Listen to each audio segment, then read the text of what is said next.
안녕하세요. 의사 남편 만났다고 제가 무슨 인생 대역전이라도 한 것처럼 생각하던 시댁에 한방 속 시원하게 날려주고 이혼해버렸습니다. 남편은 저보다 3살 연하예요. 제가 남편보다 나이가 많다는 사실부터 시댁에서 마음에 안 들어 했어요. 의사가 명예도 있고 돈도 잘 버는 직업이라는 건 인정합니다만 솔직히 저희 집이 그런 거 생각할 만큼 형편이 어려운 집이 아니거든요. 서울은 아니지만 저희 부모님이 경기도 쪽에 알짜배기 건물을 몇 개나 가지고 계세요. 저는 딱히 직업은 없지만 부모님 대신 건물 관리하고 하면서 부모님께 월급 받아 생활하고 있고요. 남편을 처음 만난 그날도 평소처럼 부모님 건물 중 하나에 들어온 임대문의 때문에 밖에서 일을 보고 있던 차였어요. 건물을 둘러보고 나오다가 발을 접질르는 바람에 급한 대로 근처에 있던 정형외과에 다녀오게 되었는데 때마침 그쪽이 남편이 일하고 있던 병원이었습니다. 제가 저희 집에 돈이 많다는 티를 낸 적도 없고 남편 또한 자기가 의사라고 잘난 척하거나 그러지 않았어요. 나이 차는 3살이나 났지만 저희는 서로가 서로에게 깊게 끌리게 되었죠. 처음에는 남편한테 저희 집이 여유롭다는 사실을 알리기가 싫어서 일부러 숨겼습니다. 그냥 이 근처에서 일하는 직장인이라고 말했어요. 어떻게 보면 거짓말을 한 건 아니죠. 제 할 일 다 하면서 부모님께 월급을 받고 있었고 첫 만남부터 우리 집 돈 많다고 티내거나 자랑할 이유도 없잖아요. 이런 제가 속물처럼 보일 수 있겠지만 이전에 연애하던 사람들 중에 사자 들어가는 전문직이 몇 명 있었는데 그때 당시 안 좋은 기억들이 너무 많아서 조심스러울 수밖에 없었습니다. 그중엔 저희 집에 돈이 많다는 걸 이용해 먹으려는 사람도 있었지만 반대로 돈 있는 티를 안 내면 그건 그거대로 자기가 세상에서 제일 잘난 놈인 줄 알고 제 머리 꼭대기 위에 올라가서 저를 지멋대로 좌지우지 하려고 드는 인간도 있었거든요. 둘 중에 뭐가 더 기분이 나쁘냐고 물어보신다면 차라리 대놓고 욕심부리는 전자보다 음흉하게 사람 무시하고 자기가 마치 저랑 존재부터가 다른 귀족인 척하는 후자였어요. 그런 경험들 때문에 그런지 남편이 저를 인간적으로 대해주는 사람인지 먼저 알고 싶었어요. 저희 집이 여유가 많다는 사실을 알게 된 뒤로 사람이 돌변한다면 그건 또 그때 가서 생각해볼 문제라고 생각했고요. 다행히 남편은 정말 저를 있는 그대로 좋아해주는 사람이었습니다. 남편도 벌이가 나쁜 편은 아니었다 보니 연애 자체는 여유가 넘치는 데이트였어요. 저 또한 일부러 집에 돈이 많다는 티를 낸 적은 없지만 데이트 비용을 내거나 할 때도 돈을 아끼는 편이 아니었거든요. 아무튼 그렇게 자연스러운 만남을 이어오다가 서로 결혼 이야기를 꺼내게 되었습니다. 그 후에 얼마 지나지 않아서 남편의 집에 인사를 드리러 가게 되었고요. 그때 시어머니를 처음 만났는데 시어머니가 아들 사랑이 참 유별난 사람이라는 건 그때 이미 알게 되었습니다. 은연중에도 계속해서 우리 아들한테 시집 오는 사람은 정말 땡 잡은 거라면서 말이죠. 그런데 그 말투가 마치 너는 안 된다는 듯한 말투였어요. 연신 우리 아들이 연상의 취향인 줄은 몰랐다 하면서 저를 겪어보지도 않고 이거 기가 센 며느리가 집에 들어오게 생겼느니 어쩌느니 하면서 싫은 티를 숨기지 않았죠. 마치 공부만 하느라 세상 물정 모르고 자란 당신 아들을 인생 역전할 기회만 노리는 늙은 여우가 낚아챈 것처럼 보는 눈치였어요. 시어머니의 계속된 아들 자랑에 남편은 머쓱해졌는지 그만 좀 하라며 세상에 자기보다 잘난 사람이 얼마나 많은 줄 아느냐고 했지만 시어머니는 남편이 그러면 그럴수록 너는 대한민국 상위 1%라느니 귀족이니 하면서 남편을 계속 추켜 세워줬죠. 연애하면서 혐오했던 인간상이 딱 그쪽이었거든요. 자기 직업 하나 믿고 세상 사람들을 자기보다 아래라고 깔고 보는 사람들 말이에요. 남편은 그런 사람이 아니었지만 시어머니가 될 사람이 그런 사람이라는 사실이 달갑지만은 않았습니다. 그래도 끝까지 결혼을 결심한 건 제가 결혼을 해도 남편이랑 하는 거지 시어머니랑 하는 게 아니라고 생각했기 때문이에요. 남편은 자리에서도 자기를 한껏 낮추며 겸손한 모습을 보여주었으니까요.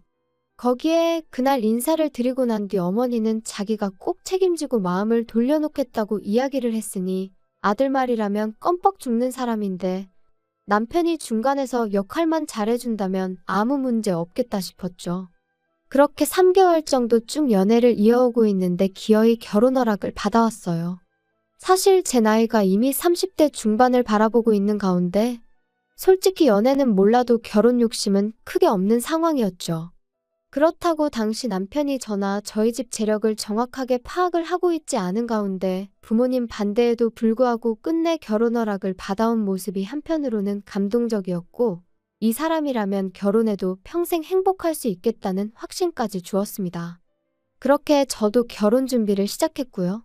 그 후에 바로 남편이 저희 집에 인사를 드리러 가게 되었는데, 그때 처음 저희 부모님이 건물 몇 개를 가지고 계신다는 사실도 말해줬죠. 그 후에 상견례를 하기 전 시어머니를 다시 만날 기회가 있었습니다. 직접적인 말은 꺼내지 않았지만 그 자리에서만 몇 번이고, 결혼하면 아내가 남편 뒷바라지를 잘해줘야 되는 거라는 이야기를 하셨죠. 나이가 많다고 아들 기죽이고 그러면 안 된다는 식으로도 이야기를 했는데, 저는 그런 말들이 전부 결혼을 허락해줬으니 말 그대로 아들 기죽이지 말라고 꺼낸 이야기인 줄로만 알았어요. 상견례 자리에서 꺼낼 말들의 밑밥이었다는 건 생각도 못했죠. 상견례 자리에서 시어머니는 또 다시 한번 의사아들 자랑을 시작했어요. 이미 저희 집이 금전적으로 부족함이 전혀 없는 상황이란 걸 알고 있었을 텐데도 불구하고 의사 사위 얻는 걸 아주 땡 잡은 줄 알라는 식으로 나오셨죠. 의사 사위라는 게 돈만 있다고 해서 얻을 수 있는 게 아니라는 식으로 말이에요.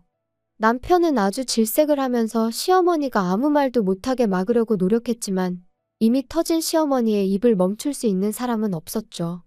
사람이 돈만 있다고 되는 게 아니라고, 결국엔 명예가 있어야 그 돈도 가치가 있고 빛나는 법이라며 집안에 의사 식구가 들어오는 걸 대박 잡은 거나 마찬가지라고 계속 열변을 토하셨어요. 저희 부모님이 그런 말에 눈 하나 꿈쩍하실 분들이 아니었는데 시어머니가 심기를 거슬리는 말을 기어이 먼저 꺼내더군요. 예비사돈이 건물을 몇 개나 가지고 있다고 들었는데 이참에 사위한테 병원 하나 차려주면 어떻겠냐고 하더군요. 의사아들 키워낸 값이면 못해도 예단으로 한 5억 정도는 해오셔야 할 텐데 병원 하나 차려주면 예단 문제로 길게 말을 하지 않겠다고 하는 겁니다. 상견례 자리에서 금전적인 이야기부터 꺼내는 건 안 좋은 것 같다고 저희 부모님께서 말을 먼저 자르셨고, 그런 이야기는 추후에 애들 결혼 준비하는 거 보고 다시 나누자고 잘 이야기를 하셨어요. 하지만 저희 부모님은 기분이 몹시나 상한 눈치였습니다. 의사 그까짓 게 뭐가 대수라고 저렇게 유세를 떠냐고, 결혼을 엎어버리는 게 맞는 거 아니냐는 심한 말도 하셨어요. 당시 저는 남편이 정말 좋은 사람이라고 생각했어요. 의사라는 직업이나 그런 걸 떠나서 그냥 저라는 사람 그 자체를 좋아해준 사람이었으니 그 만남이 마치 세기의 만남이라도 된 것 마냥 생각해서 파혼은 하기 싫다고 했죠. 결국 부모님을 설득해 결혼을 진행하기로 했어요. 시어머니가 요구한 개업은 어떻게 절충해서 부모님이 알짜배기 상가 건물 공실 하나를 권리금이나 계약금, 세도 향후 3년 동안은 받지 않기로 해서 병원 자리만 해줬습니다. 인테리어도 어느 정도는 도와주셨으니 거의 차려주신 거나 마찬가지였죠. 병원에 필요한 장비나 그런 것들은 전부 남편이 남편 집에서 알아서 해오는 걸로 했어요. 그도 그럴 게 그거 외에는 남편이 결혼 비용을 아무것도 할 필요가 없었거든요. 집에 자동차부터 혼수, 집에서 쓸 국그릇 하나까지 전부 다 저희 집에서 해가기로 했거든요. 들어간 돈만 따지고 보면 시댁 쪽도 병원에 들어갈 기자재들 사느라 지출이 컸겠지만 비교조차 할 수 없을 만큼 저희 집에서 큰 돈을 해간 거나 마찬가지였죠. 그러니 돈에 환장한 시어머니와도 아무런 문제 없이 그렇게 결혼을 진행하기로 이야기를 끝낼 수 있던 거였고요. 결혼하고 알게 된 건 병원 일이라는 게 제가 생각했던 것보다 많이 바쁘다는 거였어요. 월급 받고 일할 때랑은 또 다른 것 같더라고요. 의사가 돈을 잘 번다고는 하지만 쉽게 번다는 생각은 들지 않더라고요. 야간 진료에 주말에도 오전 진료까지 해야 하니 집에서 같이 쉴 시간도 많이 없었어요. 그러다 언젠가 남편이 같이 보낼 시간이 너무 없다는 식으로 저한테 아쉬운 척 말을 꺼내왔습니다. 그러면서 자기가 했던 것처럼 월급 받고 일할 페이닥터 한 명을 구하고 싶다는 이야기를 또 꺼내왔어요. 마침 자기 대학교 후배 중에 한 명이 자기 아는 후배 일할 자리가 없냐고 연락을 해왔다더라고요. 병원 운영은 당신이 하는 건데 당신이 알아서 하는 거지 왜 그걸 나한테 허락을 받느냐고. 하고 싶은 대로 하라고 했어요. 남편은 쭈뼛거리면서 당장 환자 수 생각해보면 월급까지 주기엔 적자가 나는 상황이라고 설명을 하더라고요. 끈덕지게 물고 늘어지는 게 그래도 의사가 한 명 더 있으면 환자도 더 받을 수 있고 쉬는 날도 늘어나서 장기적으로 보면 분명히 이득이라고 설명을 하는데 계속 이야기 들어보니 당분간 적자가 나는 부분을 제 돈으로 메꿔달라고 부탁하는 것처럼 보였습니다. 그걸 알게 되니 영 아니었어요. 개인 시간이 생겨서 부부끼리 시간을 보내게 되는 건 물론 장점이긴 하지만 월급 받을 때랑 다르게 이제는 자기 이름 걸고 개원까지 했는데 당장 일 시작한 지 얼마나 됐다고 벌써부터 꾀를 부리는 건가 싶었거든요. 적어도 사람을 구해 쓴다면 그건 병원벌이가 사람 월급 주고도 남을 만큼은 벌고 난 이후에 말을 꺼내는 게 순서 아니겠나요? 각자 벌이는 생활비 제외하고 알아서 관리하기로 했는데 저희가 뭐 생활비로 한 달에 몇백씩 쓰는 것도 아니고 환자도 아예 없는 게 아닌데 왜 돈이 모자란다는 소리를 하는 건가 싶었어요. 그러다 알게 된 사실인데 알고 보니 병원 장비랑 그런 걸 시댁돈으로 한 게 아니라 남편이 자기 이름으로 대출을 받아다가 마련했다는 사실을 알게 되었어요. 그러니 돈이 모자랄 수밖에요. 다른 것보다 남편이 저에게 거짓말을 했다는 사실이 믿기지가 않더군요. 그래도 최대한 좋게 해결해 보려고 했어요. 일단 남편 대출부터 해결해 주자는 생각이었습니다. 물론 그냥은 해줄 이유가 전혀 없었죠. 여기서 해결을 해준다는 건 돈을 대신 내주겠다는 게 아니고 은행 대신 돈을 빌려주겠다는 소리였어요. 그래도 은행에 비싼 이자를 내는 것보다야 남편 입장에서는 100배 1000배 좋은 조건이었을 테죠. 그리고 그렇게 한다면 남편도 대출로 나가는 부담이 적어지니 페이닥터 한 명 구해서 조금 탄력적인 스케줄로 일을 할 수 있었을 거예요. 그렇게 되면 남편이 말하던 대로 저와 함께 보내는 시간도 생기게 되는 거니 부부 사이인 저희 입장에서는 더할 나위 없이 좋은 이야기였을 거예요. 남편도 저한테 고맙다고 이야기까지 했고요. 그런데 남편이 저희 집에 차용증을 작성했다는 사실을 알게 된 시어머니한테서 연락을 받게 되었습니다. 이미 저한테 전화가 왔을 때부터 목소리만 들어도 기분이 안 좋다는 걸 알 수 있었어요. 대번에 저한테 어떻게 남편한테 차용증을 작성시킬 수 있냐고 저를 두고 돈에 미친 독한 년이라고 하더라고요.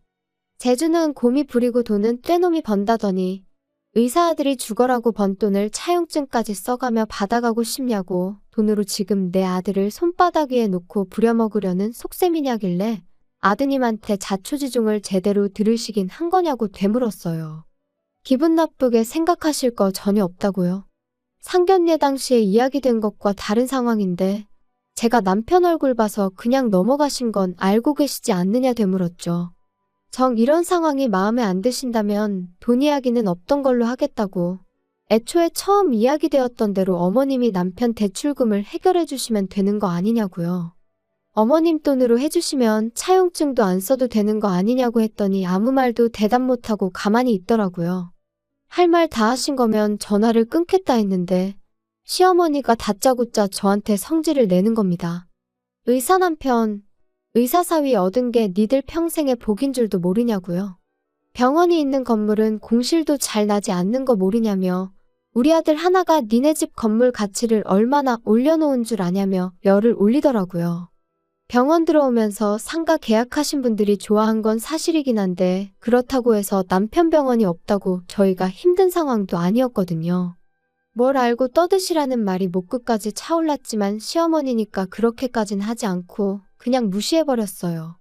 저도 어머님이랑 사이나 빠지면서까지 남편을 도와주고 싶은 생각은 없으니 차용증 건에 대해서는 제가 알아서 남편과 상의해보겠다고요. 남편이 싫다고 하면 그냥 은행빚 유지하면서 남편이 주 6일이고 낮밤 가리지 않고 쉬는 날도 없이 사람 구할 만큼 여력이 생길 때까지 혼자 개고생하면 되는 거 아니겠냐 하고 전화 끊어버렸어요. 그날 저녁 남편이 시어머니랑 통화라도 한 건지 집에 오자마자 저한테 사과부터 하더라고요.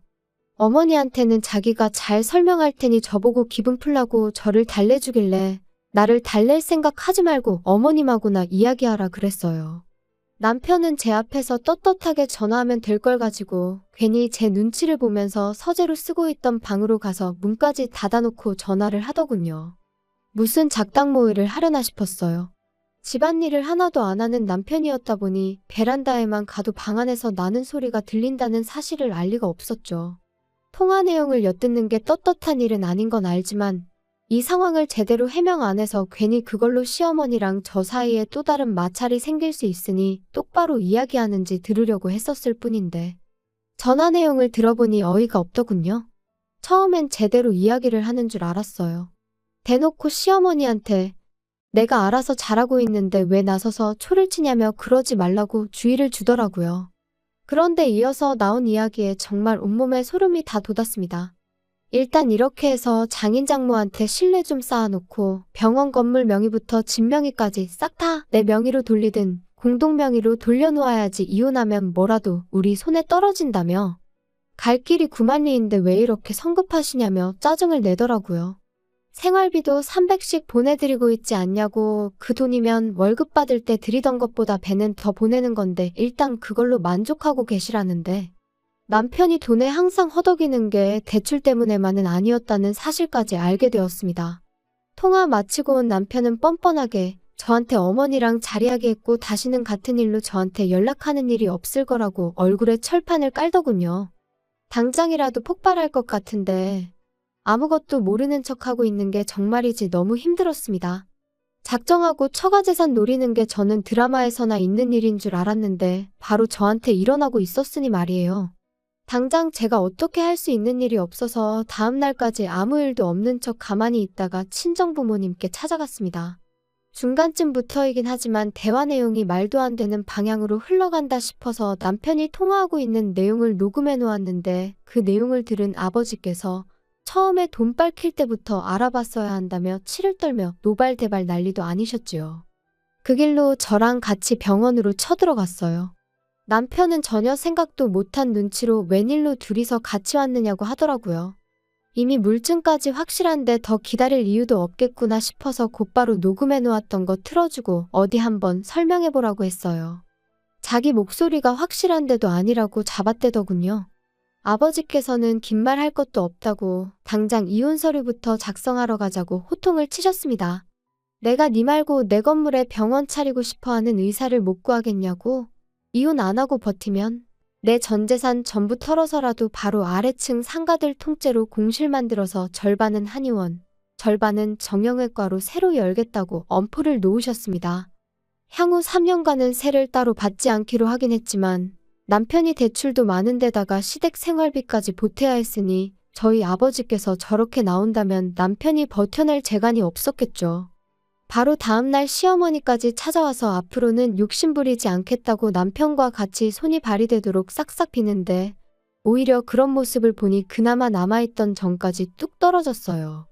위자료 얼마 되지도 않는 거 소송까지 가고 싶은 마음도 없었으니 그냥 빨리 이혼 서류에 도장이나 찍으라고 한마디 했죠.